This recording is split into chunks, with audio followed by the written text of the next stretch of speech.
शहर पुलिस ने operation thunder के अंतर्गत मिशन टेक्सास नाम से एक बड़े और गोपनीय कार्रवाई को अंजाम देते हुए अवैध हुक्का, ई सिगरेट और तंबाकू उत्पादों की बड़ी खेप जब्त की है।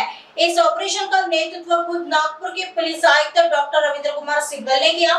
इस विशेष मिशन के अंतर्गत 16 स्थानों पर एक साथ छापेमारी की गई, जिसमें कुल 17 ठिकानों से 43,37,000 रुपए से अधिक का प्रतिबंधित माल बरामद हुआ।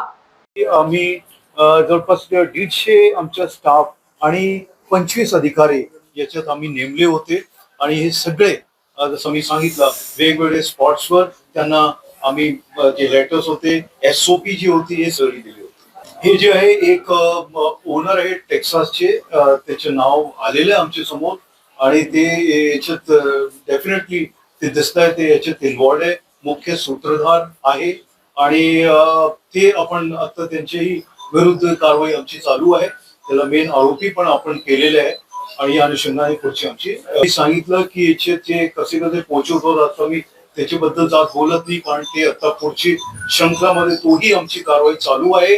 परंतु येस, फार मोठी संख्यामध्ये लोक त्याला बोलवत होते किंवा तिथे जाऊन कालही ज्यावेळेस आमची रेड चालू होती त्यावेळेस काही युवा मंडळी तिथे येत होती, विचारत होती की कुठे मिळेल, कसे मिळेल, हे सगळं हे आहे।